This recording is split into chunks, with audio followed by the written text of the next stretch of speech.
cadre de vie ici, il a quelque chose de magique en fait, c'est ne serait-ce que des petites choses simples du quotidien. Moi, c'est vrai que le matin quand je me lève, que j'ouvre les volets, que je vois ce paysage sur les gorges de la Jonte, t'as déjà gagné ta journée en fait, moi je trouve le matin en se levant. Donc ici on est au cœur des Grands Causses, donc on est sur un paysage plutôt de steppe, plutôt très minéral sur les plateaux en fait.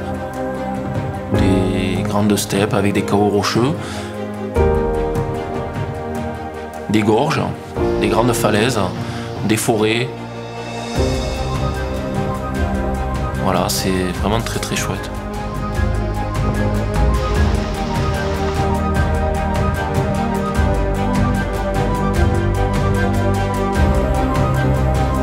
Les gens que je guide en général, ils sont beaucoup plus impressionnés par le milieu des gorges en fait, par cette verticalité, et c'est vrai que là les émotions sont beaucoup plus fortes.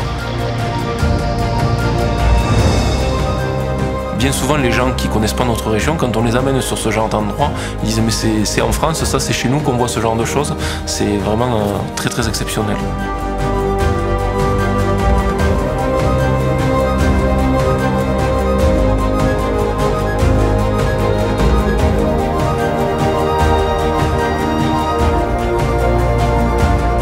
Au niveau de mes balades, il y a quelque chose qui est très demandé aussi, c'est une randonnée autour de Roquefort. Il est construit sur une zone d'effondrement, donc tout le sous-sol de Roquefort est percé de galeries et c'est cette circulation d'air naturel qui permet l'affinage du Roquefort.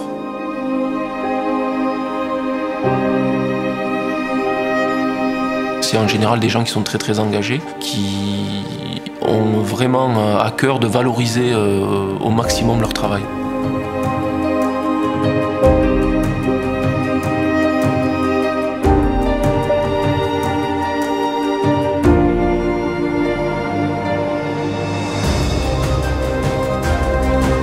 Cette région, de par sa situation et puis un petit peu son relief, offre un terrain de jeu fantastique.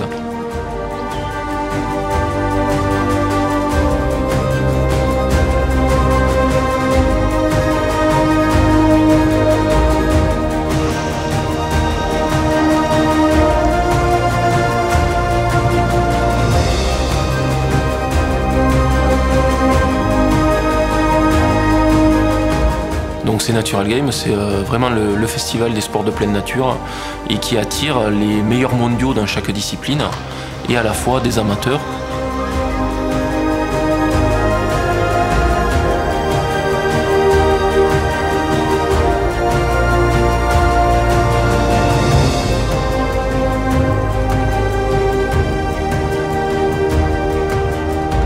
Notre région est riche aussi d'un patrimoine médiéval, notamment sur le Causse du Larzac, avec toutes les cités templières.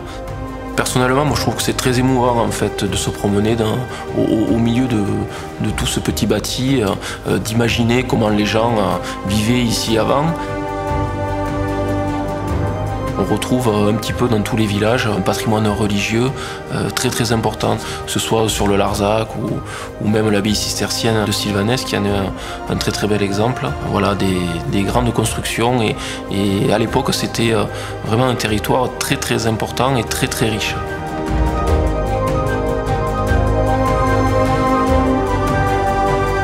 J'aime beaucoup amener les gens dans ce village de Peyre. On a vraiment, ne serait-ce qu'au niveau architectural, donc cette vieille église troglodyte qui fait face au viaduc de Millau, qui est un des monuments contemporains un petit peu les plus emblématiques de notre pays. Au-delà d'être un magnifique ouvrage, parce qu'il faut le reconnaître, il est vraiment très très esthétique, s'inscrit complètement dans le territoire, dans le paysage, de manière très très légère. Il passe par-dessus le Tarn, il symbolise aussi ce lien entre deux territoires, deux entités, qui sont le Massif central et puis le Midi de la France, en fait, un peu plus le sud.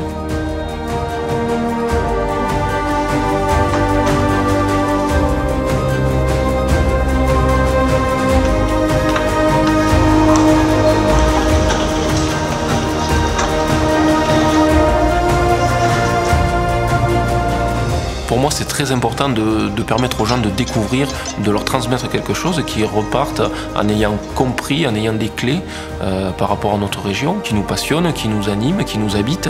Et on a vraiment envie de transmettre ça aux gens qui nous font le plaisir de venir nous voir.